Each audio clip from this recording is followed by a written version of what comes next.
Alright, now let's start with the upper row.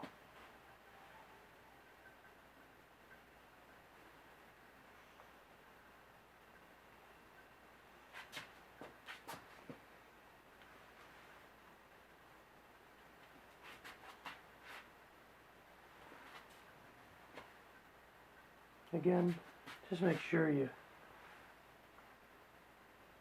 have evenly distributed. You really just need it to, it's got to hold the bearings in place.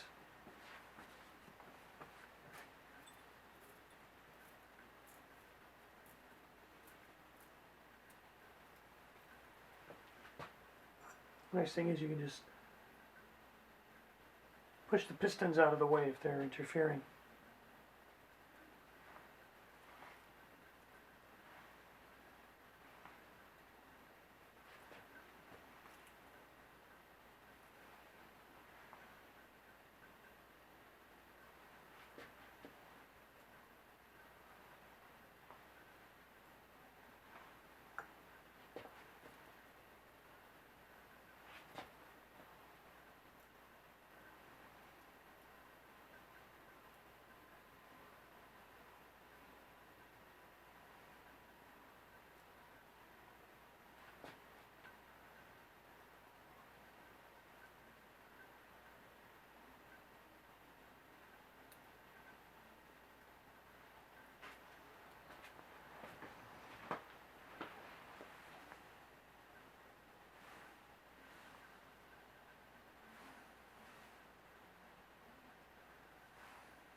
Again, this is really just intended to say it's not that complicated to do this stuff. And again, if it gets in your way, just move it. And all you guys out there can do this.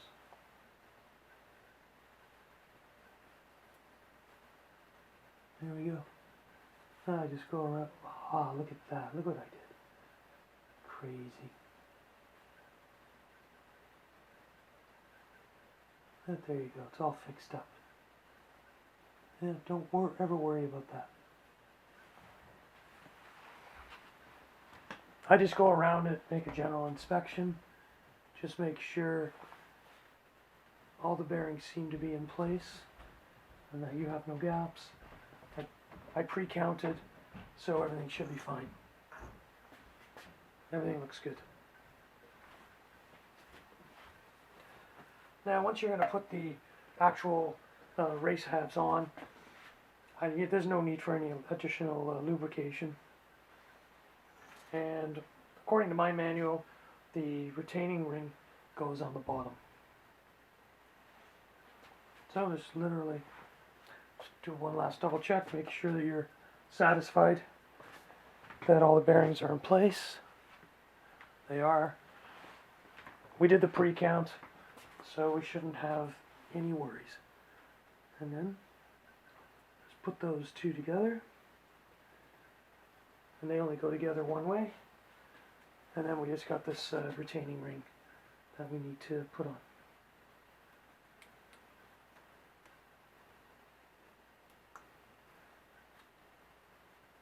That just slides in there. And bang, you're in. And what I'll also do is, it sits a little bit low, well, because it slides on there until we get the bearing carrier on. But just go around it, top and bottom.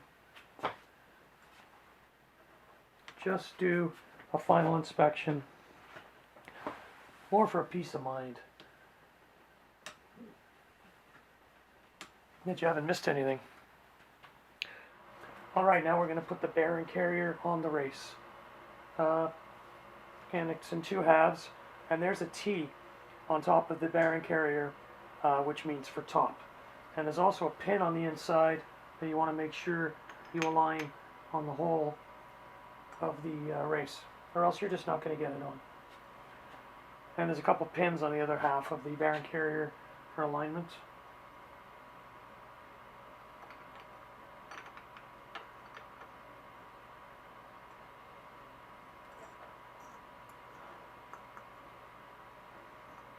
In they go.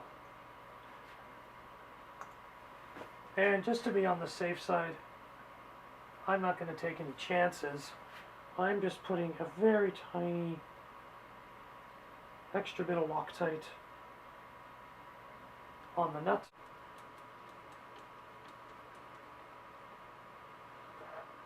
And we'll just make it snug, and we'll do the other side first.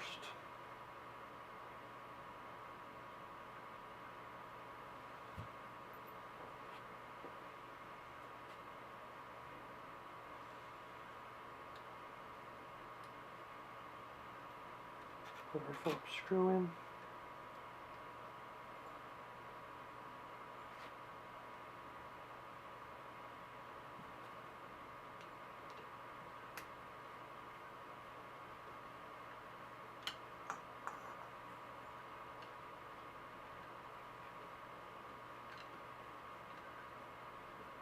Tighten that.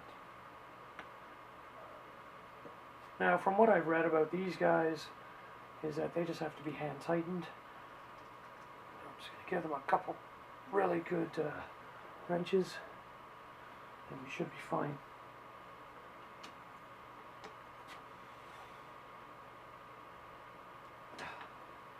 They seem quite snug to me. I might actually, on the bench when I take this out, I might just give it a little bit of an extra tighten. And one more little trick I'm going to share that a good mechanic told me about was take a pair of vice grips, clamp it on to your screwdriver. When you actually put it in the screw, you actually can get just a nice little bit of extra torquing out of that. So when you, after you've finished hand tightening, just give it a little extra boom with this, and you're good to go. And do the other side.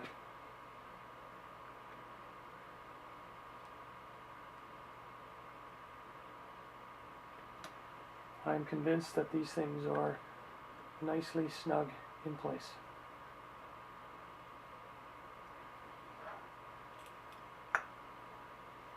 I always double check a couple times just for peace of mind.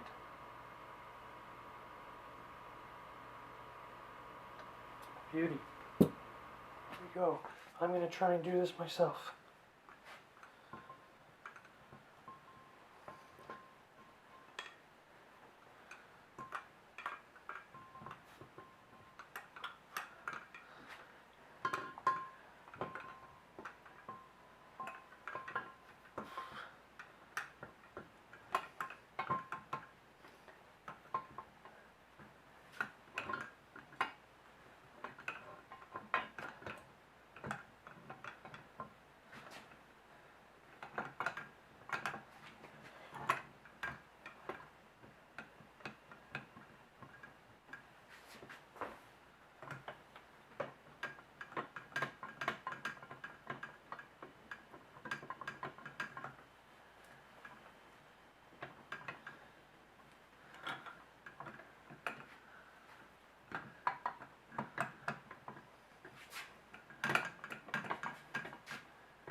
One in so far.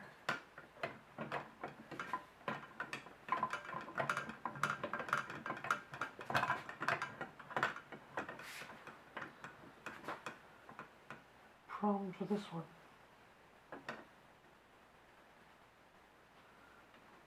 The rings are there. This can come out.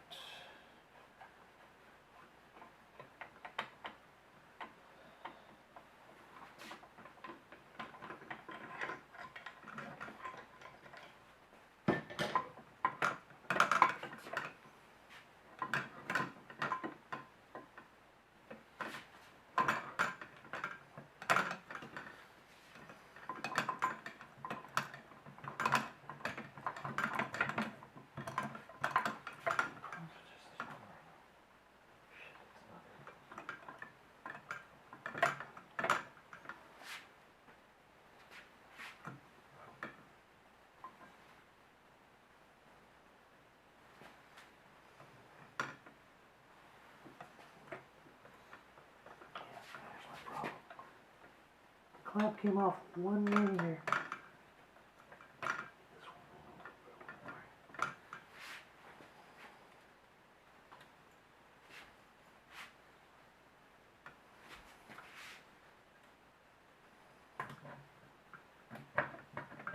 Haha, beautiful.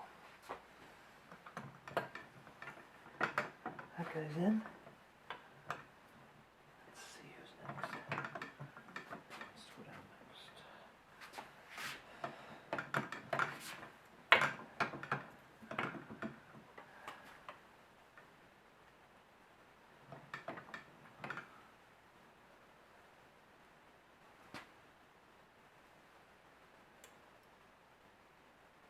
There we go.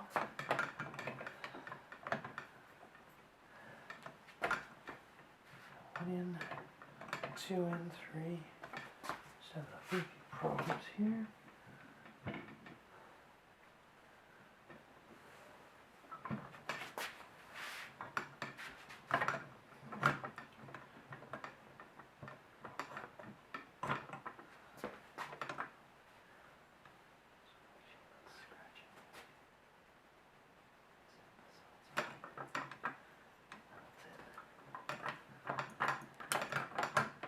That's in. So that one can come out. Yes.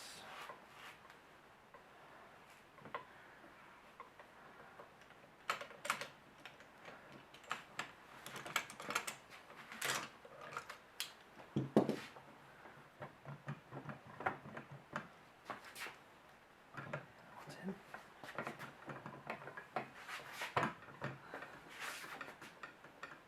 Just about in.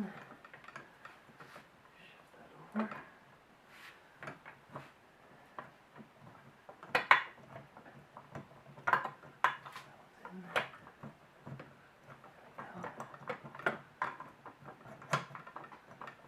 In.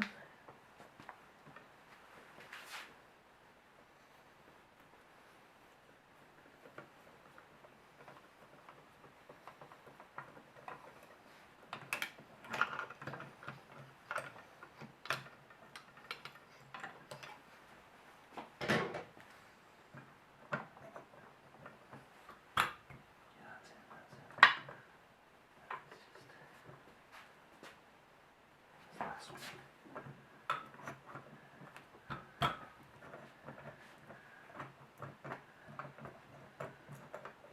Here we go.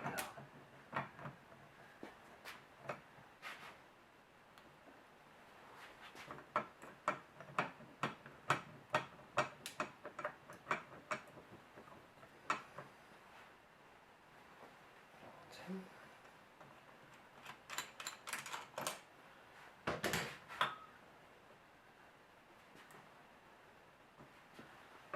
I do believe this last one's in.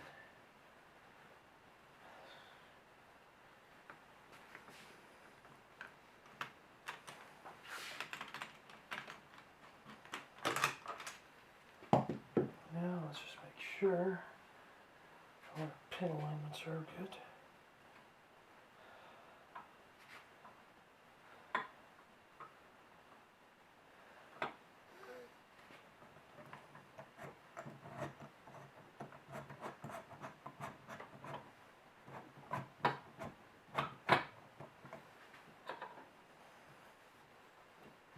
So what I'm doing now, I put my old drive shaft in, and I'm turning it so I can check the rings.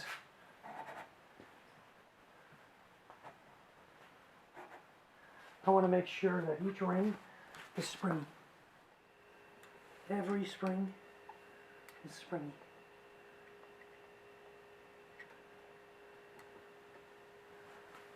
By all accounts, we've installed it. One last thing I wanted to say, I also checked the rings on the other side, make sure they're springy, so nothing is broken. Really, it's all in your setup. I have 6 clamps. Make sure you put all your clamps the right way, and everything should slide in quite well. And just be patient. Never force anything. Well, now we can seal this baby up and get on with this restoration.